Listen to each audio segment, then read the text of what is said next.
Hi, I hope you're doing well. Just thought I'd just introduce this new video.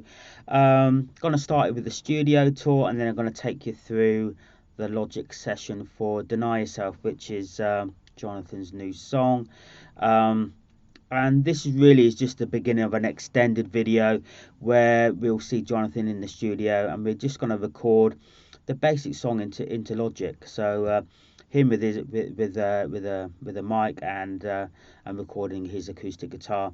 From there, that'll be the basis by which we'll kind of build the track and begin to discuss arrangement ideas. So stay tuned. Don't sign off of the video yet.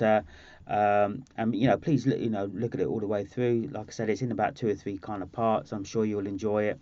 If you do, please at the end subscribe and maybe give us a like. Thank you very much, and on to the studio tour. Okay, so just starting with the tour right now. You're kind of seeing the view that's in front of me. So this is my studio desk in front of me, and I've got rack space literally in the front of the desk. So starting from the top, you can just see the bottom of my monitors. They're a pair of Rekit 5s, which I think are great. And again, on the left-hand side, top left-hand side, that's a Wonder Boom. So I find that quite useful, again, for referencing. Looking at what's in the rack, we've got a Lexicon effects unit. Doesn't really get used that much, to be honest. I think because I've got UAD effects and reverbs and Stephen Slate stuff as well, they tend to take over because they're really, really good. However, they can drain the old processor, so it does have its uses, and you'll find that I will use it for odd bits and pieces here and there. Then underneath that, we've got DBX 160A compressor. Use that on my bass. Underneath that, the Warm 1176, again very good on my vocals. Got a little bit of a problem with the VU unit on that one, so I'm gonna have to get that sorted out. And underneath that, which has caused me no problems, albeit the unit above has and is newer, the Drawmwer DL441. I kind of put that across my drums. The first 2 I tend to put on the kick and the snare, and then I double up 3 and 4 maybe for overheads and for the general drum kit.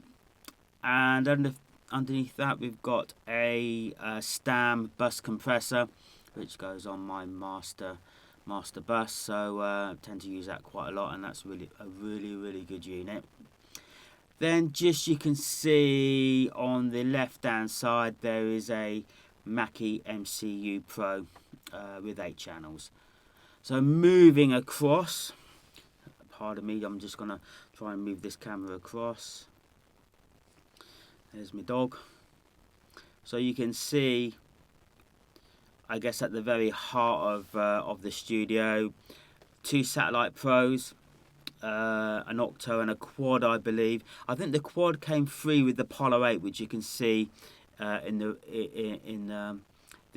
rack that's beside my desk. So I've got an Apollo 8, the satellites, and I've got an Apollo twin.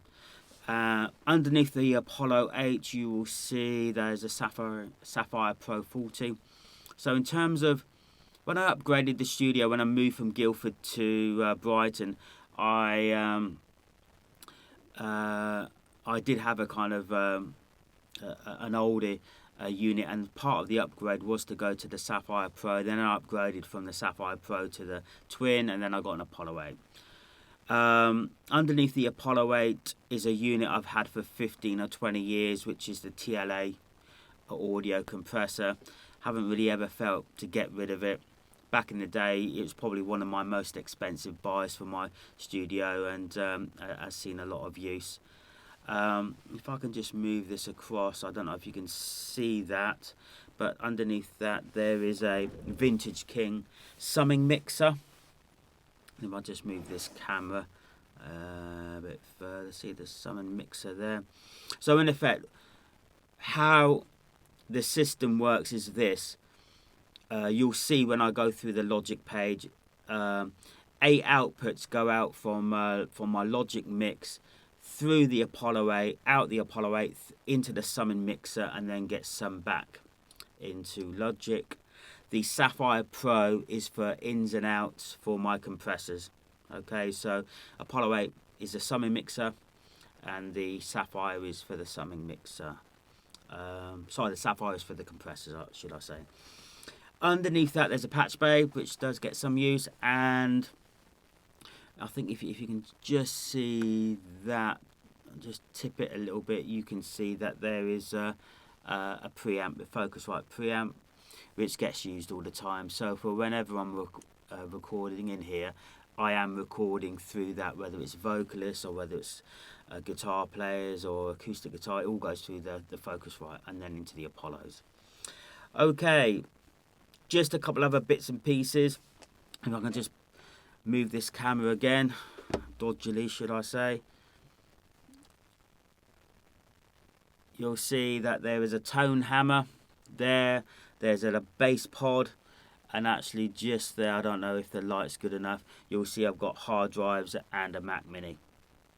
So the whole studio, the computer is run by Mac Mini. I've had Mac Minis for crumbs the last quite a few years. I've upgraded the Mac Mini I've currently got back in 2016, 2017. From a 2011 version. I've been very, very happy. So the studio's run on Mac Minis for quite a few years, and this has got the terabyte Fusion drive, so really happy with that. So the recording space, you will see on the back wall, and actually all around this room, there is acoustic blankets, which does a really good job in the studio for deadening sound in here. And I'm not saying it's acoustic treatment from a point of view of letting noise in, but it definitely deadens sound when you're kind of recording vocals and guitar, so it does a good job. As you will see, there's enough space to kind of pick up a guitar and record a guitar. So we've got a mic up in front of me and I can record a guitar. I've had electric guitar players in here, there's enough space to put their pedal board and again route that in and record that. The vocalist would stand in this corner, but in effect vocalist will come in here, and I've got a shield, SE shield, and SE mic and pop shields, and that all works really, really well, and they get a really good sound in here with vocalists. So there you go, that's just really a quick studio tour. It's quite amazing what you can get done in a small bedroom studio.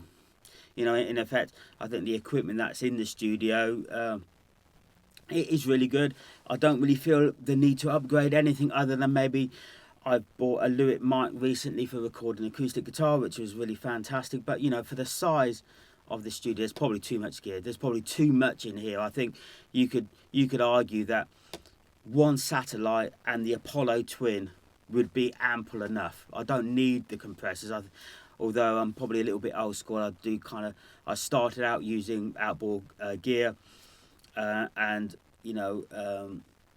I find it hard to kind of move away from that. Albeit the UAD stuff and Steam Slate stuff, and I've got some Wave stuff. The typical plugins that these days everybody's kind of got access to because of the price point.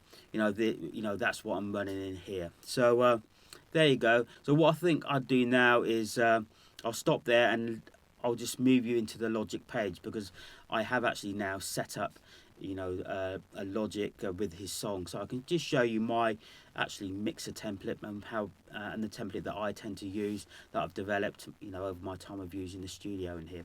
Okay, so just following on from the previous studio tour, I thought I'd just take you through the Logic session. So this is all saved under the song title called Deny Yourself by Jonathan Wesley. So just starting from the left hand side and moving through to the right, you will see that we've got here in the yellow colour the percussion items. So I do tend to use Splice for that, which I find very, very. I've used the claps and different kind of tambourines, and find Splice fantastic for samples like that. Obviously, Logic has got its own percussion drummer as well, which is very useful. Then moving it on to the brown colour, we've got the bass and bass synth. I want to try and experiment actually. I tend to record my bass through the Aguilar tone hammer.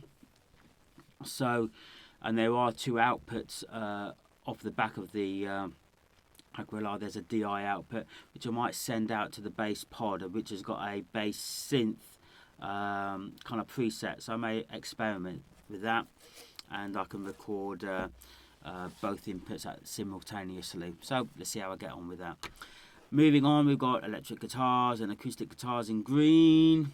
Then pianos. I've got the Waves piano and the Waves Rhodes electric piano, which are fantastic. ESX24, of course. Logic's Alchemy synth, which is great. And also Stephen Slate's synth is fantastic. I think they call it Anna or ANA, I don't know. But yeah, great. I've used that on a previous mix, which I'm about to finalise very, very soon. And Logic Strings. So some of these synths may or may not get used. Lead Vox in blue and BVs in blue. Then moving on to deep yellow and orange, we've got the Logic drums. So with regard to Logic drums, I tend to use that for just scratching out ideas. But if I'm going to use program drums, it will be addictive drums that I'll use. I find their drums and their samples fantastic. Now all the audio tracks get summed into, in effect, 8 channels or 8 buses. So the reason why there's eight buses is because I've got an MCU Pro control surface and it's got 8 channels. I just find it easier to mix, to bus everything down to these 8 channels. The 8 channels will have a SSL channel strip on them. There you go. And you may find that I may IO out to the compressors that you've seen in the rack. So in the instance of the Lead Vox here, you can see that I've IO'd out to the warm 1176. Now something I saw some YouTube videos on from Andrew Sheps was the concept of parallel compression, and actually I've tried that on a number of recent mixes and I find it works out so well. So I'm kind of converted really. I don't tend to put on these main kind of buses a lot of compression, but I will just parallel compress, and you'll see in the darker kind of I guess a darker green colour here, or browny green colour here, you've got a lot of parallel compression channels. Then in the greeny bluey colour you've got my reverbs and effects. I do use my Lexicon multi-effects, like I said, minimally. I don't always use it, but it's kind of set up there with the I.O. Reverb, I tend to use the EMT 140 a lot from UAD. For delay, I tend to use the repeater from Stephen Slate. I find it quite processor intensive though. And I have got the Waves delay, which is less, so I will use a combination of those two. I don't have a lot of reverbs. I do tend to find, again, very processor heavy, so I'll have maybe 1 or 2 reverbs, 1 or 2 delays, and that's about it. Now everything then gets summed down to these 4 stereo channels, and what's happening with these is they're going out to the Vintage Maker summing mixer.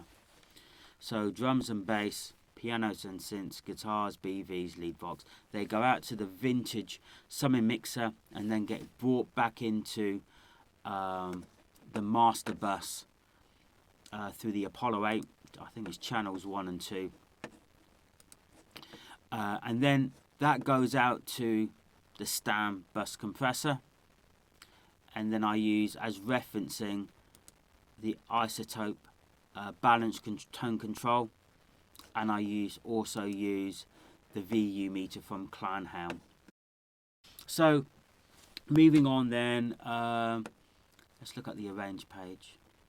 So this is the arrange page. As you can see, nothing's in it. I think I've got Logic Drummer kind of already set up. I spoke to Jonathan about sending me the song, and there, let me just move myself over there. There's a song that he emailed already kind of patched into Notepad. In Notepad, we'll use this just to kind of thrash out ideas, think about arrangements and bits and pieces and thoughts and ideas. Use it as a little bit of a diary. You know, when are we going to plan and get outside musicians or vocalists to come in? No doubt we can discuss that. I think some backing vocalists coming in, electric guitarists. I think definitely we're going to need. And that actually, this bedroom studio, we can record that in the bedroom. I've done that before, so there's enough space here. So again, Notepad is quite a useful tool within Logic. So really, the next video is going to be Jonathan in the studio. So where we'll be recording just the song, really, and really it's going to be just the basic kind of song concept. So we can then begin to start putting together some form of arrangement. I tend to, once I've done that, once I've got the basic idea, you know, an acoustic guitar and a vocalist in Logic, we can then start thinking about programming some basic MIDI, some synths, some pianos and bits and pieces like that to give the song some frame. And then from there, really, we are in a good place to kind of now replace the acoustic guitar, now bring other musicians in as we see kind of fit, and then, you know, finish off with the lead vox, and then get the BVs vocalists in as well, to finish off. So please join us and follow us on our journey. This is just the start of an extended video. So don't kind of you know, ring off, if you like, off the back of this. You know, stay and watch the rest of the video, because the next part of this will be Jonathan in the studio. So we'll see you very, very soon. Bye for now.